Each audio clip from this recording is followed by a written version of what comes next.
이 말씀을 제가 한 절, 여러분들이 한 절, 마지막 7절은 함께 읽도록 하겠습니다. 나 곧 내 영혼은 여호와를 기다리며 나는 주의 말씀을 바라는도다.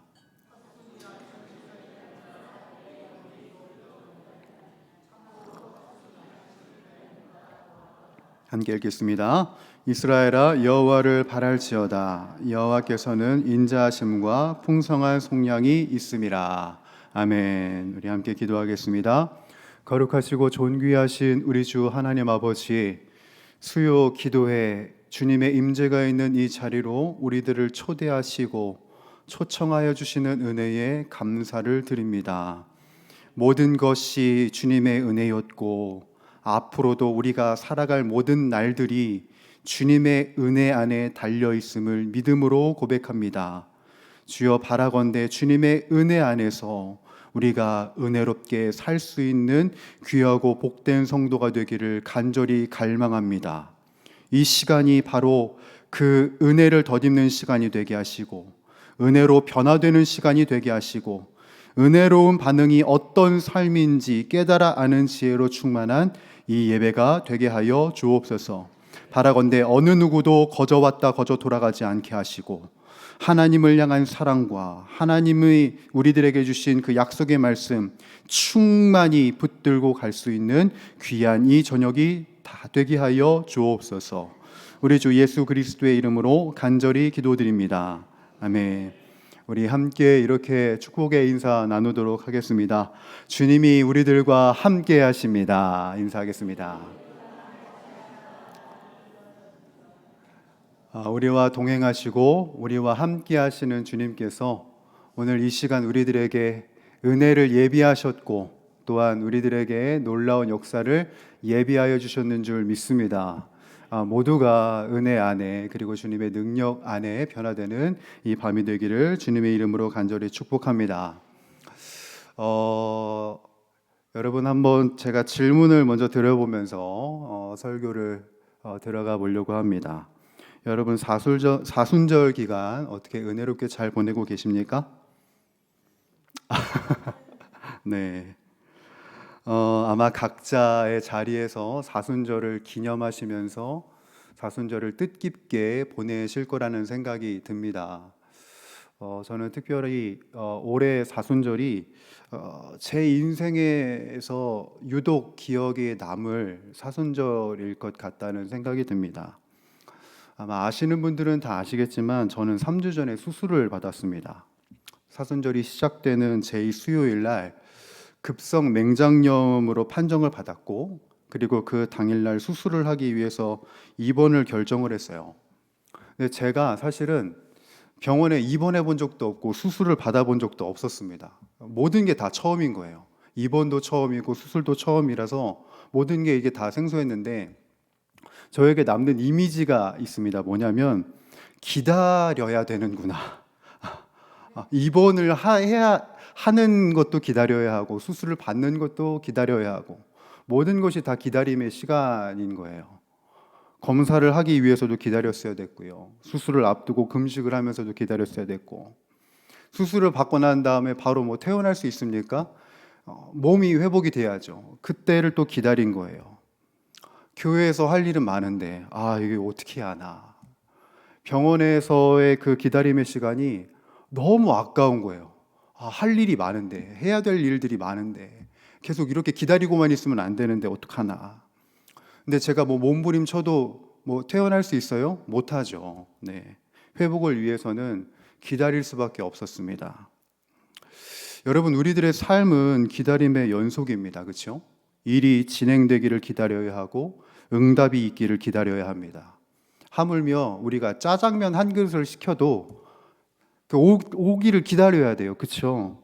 바로 되는 게 거의 없어요. 모든 것들은 기다려야만 합니다. 하나님께 기도 드린 것도 기다려야죠. 응답이 있을 때까지. 즉각적인 응답은 거의 없어요. 모든 것들은 기다림의 시간이 필요한 법입니다. 그래서 때로는 우리들이 그 시간이 좀 낭비가 되는 것 같아요. 허비가 되는 시간인 것 같습니다. 그러나 그 시간은 하나님께서 우리의 회복을 위해서 허락하신 시간이고, 그 기다림의 시간은 우리들이 새롭게 되는 시간이다. 이런 영적인 원리가 우리들에게 주어지게 되는 것이죠. 오늘 우리들은 시편 130편을 읽었습니다. 이 시편 130편에는 특징이 있는데, 어떤 특징이 있냐면은 초대교회와 중세교회 성도들이 사순절 기간에 읽었던 시편이에요. 이 시편은 단순히 내 고통을 해결해 달라는 울부짖음이 달려 있는 게 아니고요, 내 힘으로 어찌할 수 없는 그 절망의 상태에서 주님을 소망하며 기다리는 기도가 담겨져 있는 게 이 130편입니다. 그래서 초대교회 성도들은 이 130편을 읽으면서 기다림의 시간을 낭비로 생각하거나 아니면 허비하는 시간으로 결코 생각하지 않았어요. 그 모든 시간들을 인내했습니다. 왜냐하면 소망 되신 주님께서 당신의 때에 소망을 이루실 것을 확증했기 때문이에요. 여러분, 기다림은 사실 어렵습니다. 그렇죠? 우리들이 모든 시간들 속에서 특히나 기다리는 시간은 너무나도 어렵지만, 그러나 분명히 우리들이 알아야 하는 것은 주님의 때가 차기를 기다려야 우리들의 인생의 소망을 마주할 수 있다는 것이에요. 우리들이 그 기다림의 시간을 어떻게 보내느냐, 우리들이 그 기다림의 시즌을 어떻게 보내느냐, 너무나도 중요하다는 것이죠. 그래서 마크 브로갑이라는 목사님께서 저술하신 책에는 이런 내용이 기록되어 있는데, 어떤 것이냐면 기다림은 낭비가 아니랍니다, 여러분. 그리고 기다림은 신앙인의 정체성이래요. 신앙인들은 기다려야 하는 존재들이고, 기다림을 통해서 변화되는 존재들이라는 겁니다. 저는 이 자리에 있는 우리 모두가 회복의 소망과 그리고 온전한 변화를 기대하면서 기다릴 수 있는 사람들이 되었으면 좋겠어요. 그게 더디 되어가는 것 같을지라도 주님의 때를 기다리면서 이 기다림의 시즌을 온전히 보낼 수 있는 저와 여러분들이 되기를 간절히 소망합니다. 그렇다면 하나 더 질문을 드려보고 싶은데요. 여러분, 우리가 주어진 문제들 앞에서 그리고 이 기다림의 시즌을 어떤 태도로 기다리고 계십니까? 여러분들이 스스로를 생각하기에 나는 기다림을 이렇게 보내고 있는 것 같아, 아마 다 생각이 되시는 것들이 있겠죠. 우리들이 기다리는 태도도 획일화되지는 않은 것 같아요. 여러 가지의 태도가 있는 것 같은데, 어느 누군가는 꼼짝하지 않고 시간을 보내는 사람들이 있습니다. 인생의 큰 실패를 겪은 사람이 방에 틀어박혀서 꼼짝도 안 하듯이 될 대로 되라는 식으로 체념에 가까운 모습으로 시간을 허비하는 사람이 있어요. 어느 누군가는 불안해하면서 기다리는 사람이 있습니다. 결과가 잘못되면 어떡하지? 실패하면 어떡하지? 끊임없이 최악의 시나리오를 머릿속에 그려요. 그래서 그것을 상상하면서 두려움 속에 기다립니다. 어느 누군가는 원망하면서 시간을 보내요. 하나님, 왜 저만 이렇게 오래 걸려요? 옆에 김 집사, 임 목사, 이렇게 즉각적으로 응답이 있는 것 같은데, 왜 내 기도는 안 들어주십니까? 저만 그렇군요. 기다림의 시간을 원망과 불평으로 채우면서 시간을 보내는 사람들이 있어요. 자, 그러면 여러분, 이 모습 중에 여러분은 어떤 모습이세요? 체념이십니까? 불안이십니까? 아니면 원망이세요? 분명한 것은 주님의 때를 기다리는 신앙인의 모습은 이런 절망적인 모습은 아니라는 것입니다. 그러면 우리들은 어떻게 기다려야 할까? 어떻게 기다려야 할까요? 오늘 본문 말씀이 우리들에게 그 예제의 모습을 보여줍니다.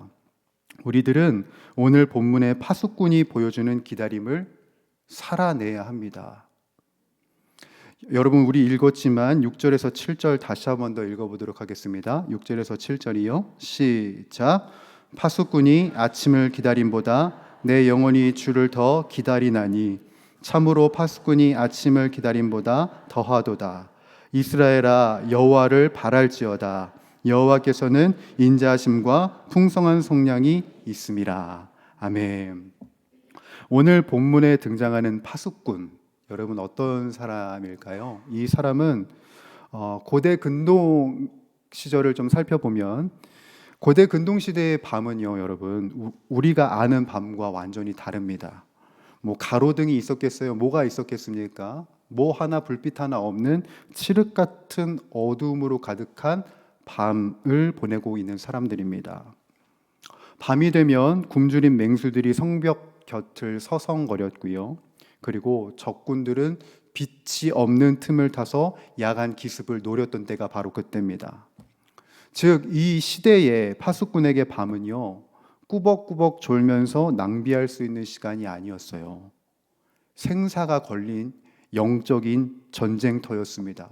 왜냐하면 한순간이라도 집중력을 잃으면 성 안의 모든 가족과 백성과 그리고 자신이 몰살당할 수 있기 때문에 그래요. 그래서 파수꾼은요, 눈을 부릅뜨고 어둠 속에서 끊임없이 움직입니다. 사방에서 들리는 짐승의 울음소리가 있었겠죠. 그리고 여러 가지 소음이 컴컴하기 때문에 더 도드라지게 들렸을 것입니다. 그럴지라도 시선을 빼앗기지 않고 자신의 사명을 다하면서 아침을 기다린 존재들이 바로 이 파수꾼이라는 존재들이에요. 여러분, 그래서 신앙인의 기다림은요, 할 게 없어서 웅크리며 앉아있는 기다림이 아닌 겁니다. 내 삶을 덮치고 있는 이 어둠 속에서도 주님의 빛을 사모하면서 내가 주어지고 맡겨진 이 삶의 현장 속에서 치열하게 사명 감당하고 아침을 기다리는 싸움을 해야 되는 것이지요. 그래서 오늘 130편을 작성한 시인은요, 이렇게 말합니다. 파수꾼보다 더 간절한 마음으로 여호와를 바란대요. 무슨 말입니까? 내가 주어진 자리에서 사명을 다하면서 주님이 오실 때를 기다리겠다는 의미인 것이거든요. 그러면 소망 중에 기다리는 모습은 어떤 태도일까? 여러분, 우리들이 이것을 깊이 생각해 봐야 하고 우리들의 심령에 새겨야 합니다. 앞서 제가 말씀드렸던 마크 브로감 목사님의 기다림은 낭비가 아닙니다라는 책에는 세 가지의 태도를 우리들에게 제시를 합니다. 첫 번째는 어떤 태도냐면 초점을 맞추는 것이에요. 여러분, 뭘 맞춰요? 초점을 맞추는 거예요. 우리의 기다림의 시간이 길어질 때 여러분, 종종 어떤 일이 벌어지냐면은 아직 일어나지 않은 일에 초점을 맞추는 일들이 벌어집니다. 아직 벌어지지 않는 일에 신경을 쓰고 초점을 향한다는 거예요. 이거를 제가 누구를 통해서 잘 보냐면 제 딸을 통해서 봐요. 제 첫째 딸이 어떤 성향을 갖고 있냐면 이 친구는 일어나지 않은 일에 대해서 먼저 걱정하는 성향을 갖고 있어요. 최근에 이제 제가 맹장염 수술을 받았다 그랬잖아요. 이게 첫째 딸에게는 굉장히 큰 충격이었나 봐요. 그래서 자기도 조금만 배가 아프면 뭐라고 그러냐면 아빠 맹장염인가 봐요. 아빠 수술해야 되나 봐요. 아빠 여기 오른쪽이 아픈 거 맞죠? 여기 저 아픈데 저 검사해야 되는 거 아니에요? 네. 이게 한두 번이면 모르겠는데 여러분, 매번 이런 식이면요, 말이 안 나오는 거예요. 힘들어요. 여러분, 근데 이게 우리의 모습이지 않습니까? 우리들은 자꾸만 일어나지 않는 일, 내가 모르는 것에 골몰을 하거든요. 이 고단이 언제 끝날까? 내가 더 상태가 나빠지지 않을까?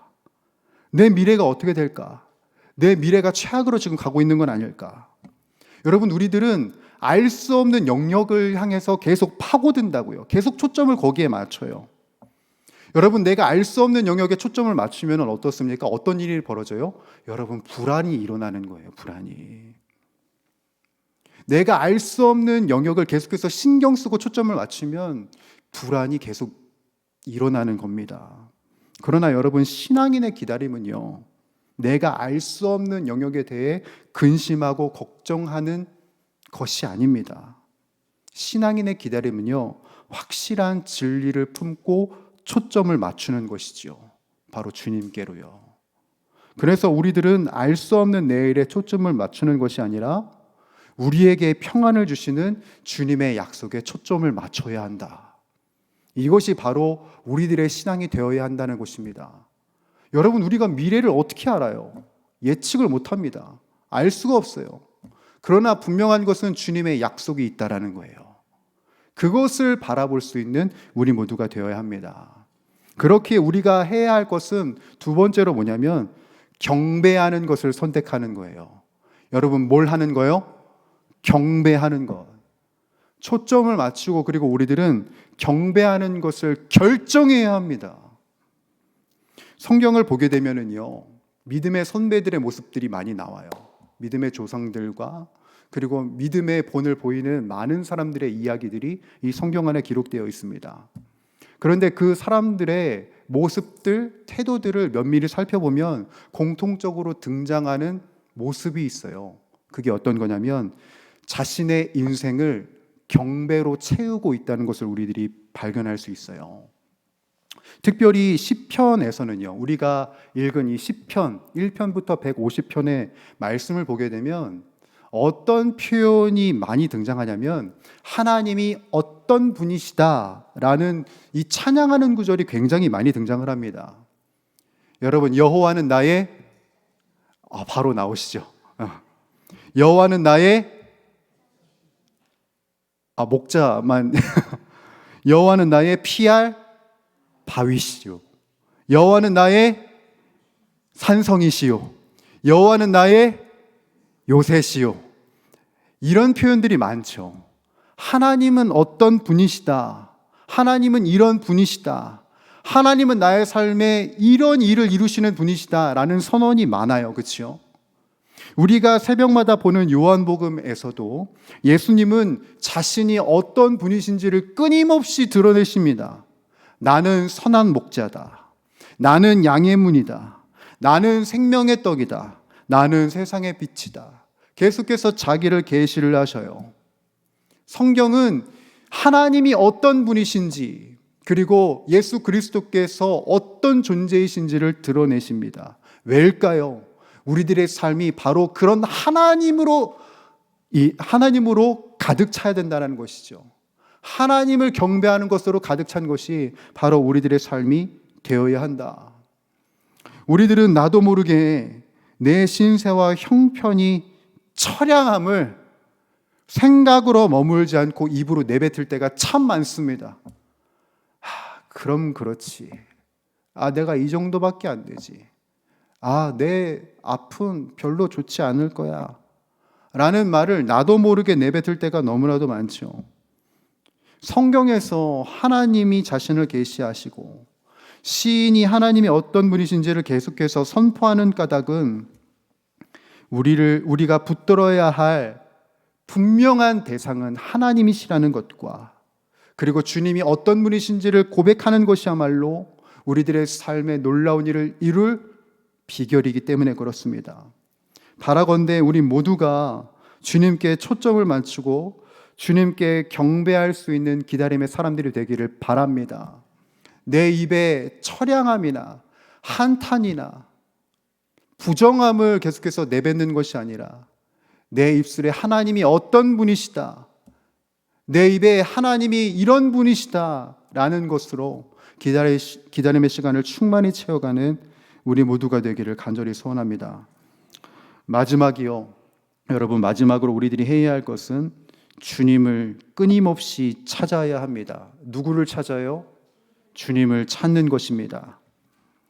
앞서 이야기를 드렸지만 기다림이라는 시간은 우리가 흘러가기를 버티는 수동적인 태도가 아닙니다. 신앙인이 해야 할 기다림은 우리가 경배한 주님을 향해서 적극적으로 도움을 요청하는 것이어야 합니다.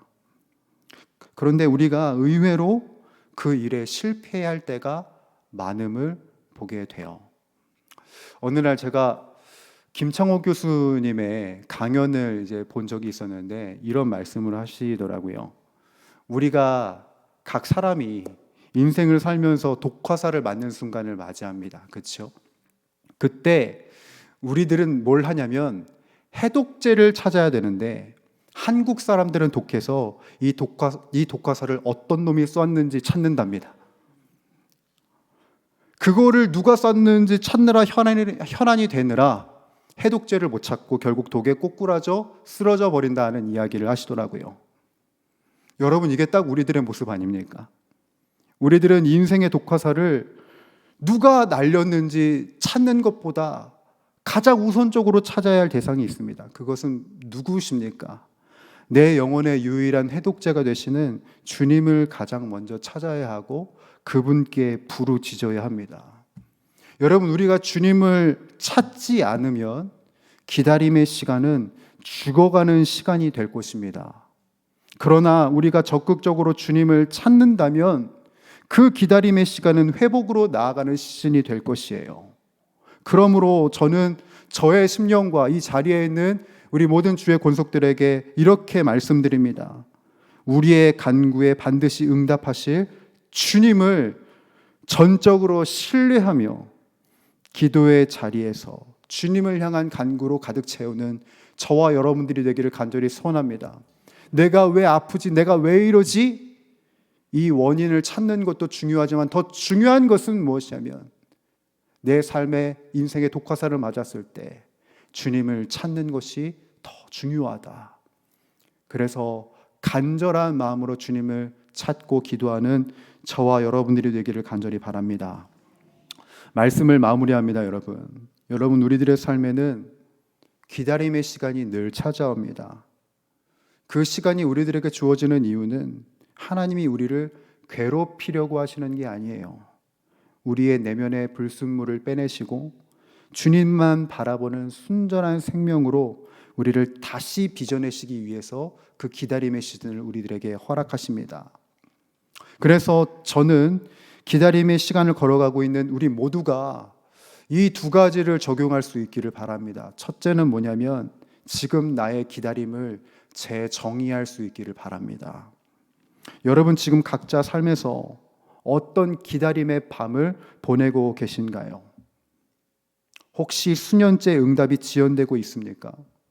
아직 미완성된 채로 멈춰버린 삶이십니까?